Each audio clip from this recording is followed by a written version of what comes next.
Tonight, Alberta voters decide their next government, the United Conservative Party led by Danielle Smith. What it means for the province and for the country. Wildfires in Nova Scotia bring some dramatic scenes of escape and wrenching stories of loss. He checked at our home and he said that it's completely burnt out and they couldn't find our pets.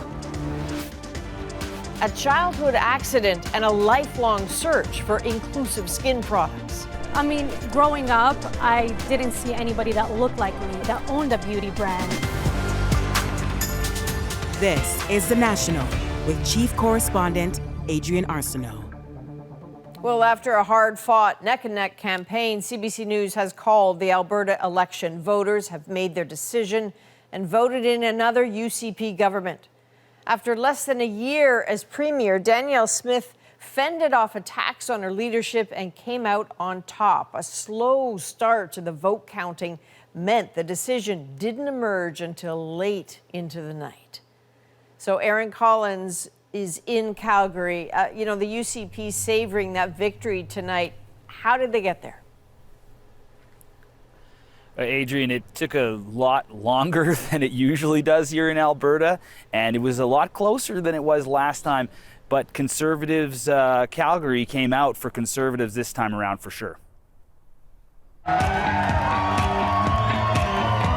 This win, hard fought. Many folks wrote us off, even just as recently as last month. But you know what happened? Despite it all, today, Albertans chose to move our province forward by re-electing a strong, stable, united Conservative majority government. A victory that hinged on success in Alberta's biggest city.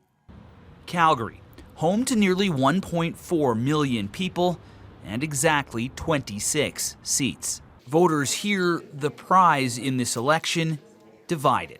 Taxes, I would say, is a big thing.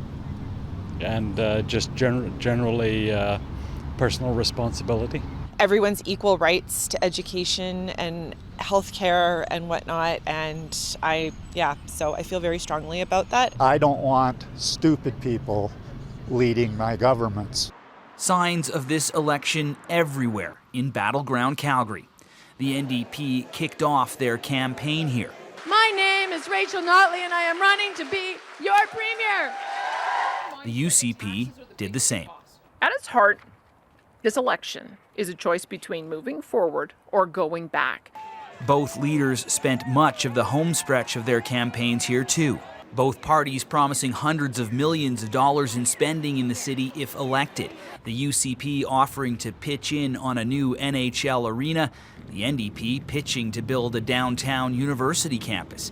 A testament to just how important the province's biggest city is in this election. Everyone's said it, that's all anyone's talked about, and it is. It's important. That's where, most of the ridings that could go one way or the other are. Calgary voters not just picking a winner in their city, but charting a political course for the entire province. Attention put on Calgary during the campaign. What actually unfolded there tonight? Well, we don't know, the final count yet. Still a lot of votes to be counted. But right now, what we can say is that the UCP are leading in more than half of the 26 ridings here in Calgary. So how does that compare to 4 years ago? Well, 4 years ago, the NDP only won 3 seats. So the NDP have made some gains during this election, but the UCP hung on. They did enough to fend off that NDP challenge and really to do enough to win battleground Alberta, or at least win enough to win this election. All right, Aaron Collins in Calgary, thank you.